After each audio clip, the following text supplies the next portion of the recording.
Hai, saya Amirul dari Kawan Coding dan pada video kali ini kita akan lanjut untuk membuat respon yang konsisten dan respon yang sesuai keinginan dari klien. Nah, klien itu bukan klien project gitu ya, tapi klien itu yang mengkonsumsi API kita.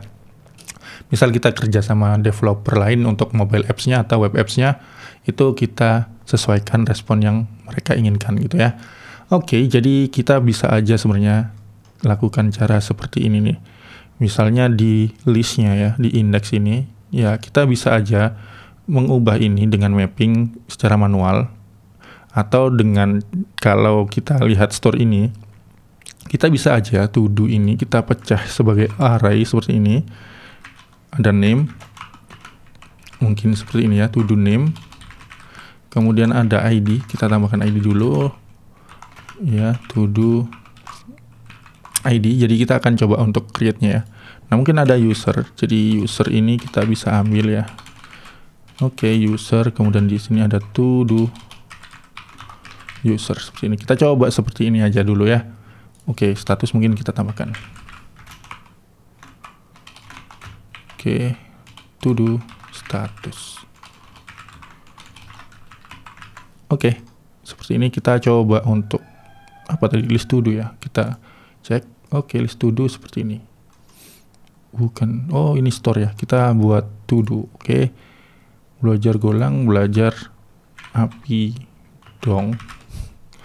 Oke, nah di sini kita bisa lihat ya, kita punya objek to do, ID-nya name, ada status, kemudian ada user. Nah, user ini berupa objek dari user dan ini berelasi ya.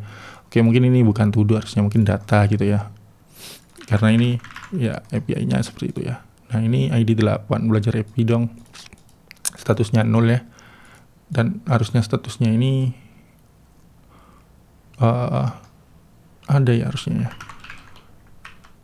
Statusnya to do, tapi kok nggak muncul ya dia. Oke. To do status, harusnya muncul ya to do status. Oke lah, biarin lah ya. Nggak muncul juga. Oke, jadi kurang lebih punya gambaran ya bagaimana kita membuat respon. Nah, ini akan sangat ribet atau sangat lama ketika kita harus menata ini satu persatu, dan bisa aja nih ya di tengah project itu mungkin ada penambahan table atau kolom, kemudian relasinya juga bertambah. Itu kan susah kalau kita maintenance satu persatu filenya. Nah, di Laravel itu ada satu kelas yang emang ditujukan untuk menangani hal ini, yaitu namanya API resource ya, atau resource, JSON resource ya. Nah, untuk membuat kelas resource ini kita bisa gunakan PHP Artisan make resource, dan di sini kita bisa kita gunakan namanya to do resource seperti ini ya. Oke, kita punya to do resource.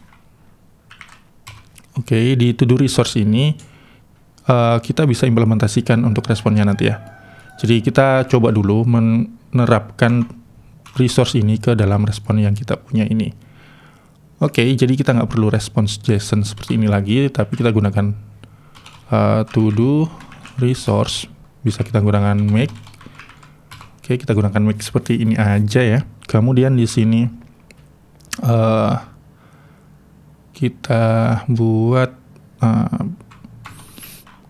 atau kita kirim to do ya, karena kita pakai to do. Oke, kita coba belajar API resource. Ini ID-nya harusnya 9 ya.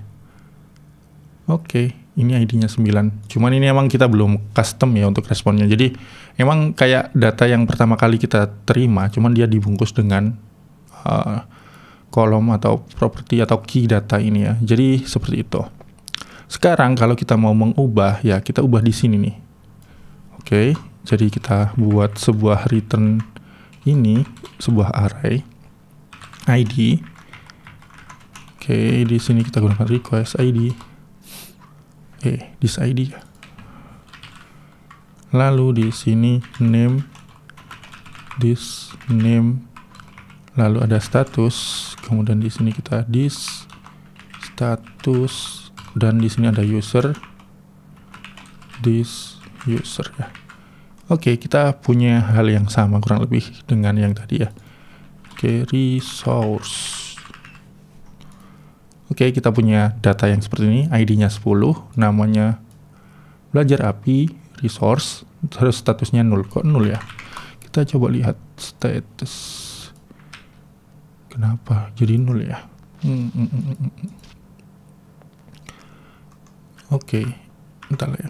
Harusnya ini muncul statusnya ini ya. Kenapa dia nggak muncul statusnya? Di sini nul ya. Oke, seperti itu. Kemudian mungkin untuk implementasinya juga ini ya. Untuk implementasinya di sini untuk si user ini kita juga bisa buat sebuah resource lagi. Oke, kita gunakan PHP Artisan make resource user resource. Oke.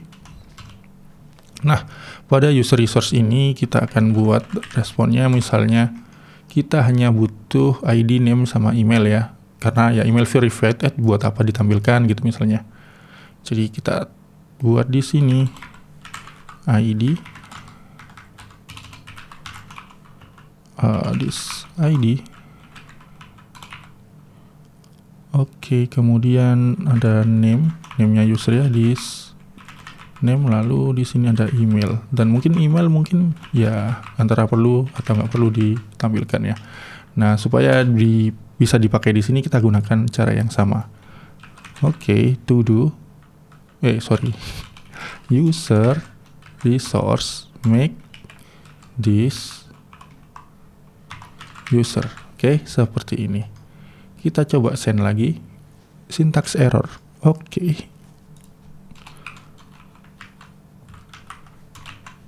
Kita coba buat lagi, dan di sini kita bisa lihat objek usernya itu jadi cuma ID, name, sama email aja ya. Oke, lalu bagaimana dengan list to do? Oke, jadi kita coba buat seperti ini list to do-nya ya. Ini masih model yang lama, to do seperti ini dan seterusnya ya. Oke, kita masuk ke to do controller dan kita ubah ya to do ini supaya nggak seperti itu. Oke, kita copy aja untuk datanya. Dan di sini to do resource make, kemudian di sini saya isi datanya seperti ini ya. Kita coba lihat error ya. Oke, property ID does not exist. Jadi make itu hanya untuk single data ya, atau datanya yang cuma satu. Sedangkan di sini saya akan mengambil banyak data to do dari user yang sedang out atau yang sedang login misalnya. Jadi metodenya ini diganti, bukan make tapi kita gunakan collection karena bentuknya collection ya. Oke, dan di sini kita sudah dapat yang seperti ini ya. Oke, jadi datanya lebih konsisten. Jadi misalnya nanti kita buat di mana-mana pun, kalau ada to do, kita gunakan to do resource, jadi akan munculnya sama. Nah, sekarang kita tinggal copy aja nih ya, yang kita punya ini ke tempat sini ya, ke update misalnya. Oke, ke update sama ya, kita butuh seperti itu. Nah, untuk delete ya mungkin to do deleted seperti ini aja cukup. Oke, kemudian di sini tadi kenapa ya untuk statusnya itu nul ya? Di sini statusnya to do. Tapi kalau di create to do tadi statusnya nul. Oke, harusnya sih enggak ya, karena sudah masuk to do seperti itu. Cuman kalau di list aman. Oke, kalau di update di sini, oke, no query result. Oke, kita coba 5. Oke, on progress. Statusnya oke ya. Hanya di create aja, datanya nggak muncul. Padahal harusnya ya muncul ya. Oke, kita coba lihat create-nya. Kalau nggak bisa dicek ya, biarin ya. Oke, mungkin karena ini ya. Karena dia pakai nilai default. Jadi to do-nya itu kan cuma ngambil dari return yang di sini yang kita create ya. Jadi di sini nggak ada status. Jadi statusnya emang nggak ada di objek yang kita buat di sini. Jadi mungkin itu yang menyebabkan nol ya. Oke, kita biarin nggak apa-apa. Misalnya kita mau tambahin misalnya di sini status, itu juga nggak masalah ya. Jadi di sini kita gunakan to do karena awal ya, atau awal ketika kita buat to do ya kita tambahkan to do seperti ini defaultnya. Oke, kita coba ke Insomnia lagi, kita coba create to do API resource and fix. Oke, kita enter dan di sini kita bisa lihat statusnya jadi to do karena kita langsung deklarasikan di sini ya. Oke, mungkin gitu aja untuk bagaimana cara kita mengatur respon kita supaya lebih konsisten dan lebih rapi dan lebih mudah di maintain, karena Kalau kita mau mengubah satu respon ke respon yang lain, kita cukup mengulik satu file ini aja ya. Misalnya tadi kan kita di to do controller ini sudah implementasi to do resource ini ada 3 ya, misalnya seperti itu. Nah, kita mau nih di kolom to do kan ada yang namanya created add atau apalah ya yang mau kita tampilkan. Mungkin created add gitu ya contohnya. Atau kalau mau nambah kolom, silakan nambah kolom. Itu bisa kita tambahkan aja di satu file ini ya. Di satu file yang namanya to do resource ini ya. Di sini kita tambahkan created add. Lalu kita tambahkan this created add. Oke, seperti ini kita lihat list to do. Oke, kita sekarang bisa lihat created add. Oke. Lalu kita juga bisa modifikasi di sini created add-nya diganti mungkin created div human gitu ya, atau apapun ini namanya ya. Oke, karena created add itu adalah instance dari Carbon, kita bisa gunakan div for humans. Kalau nggak salah ini metodenya ya. Oke, kita coba enter dan kita bisa lihat di sini.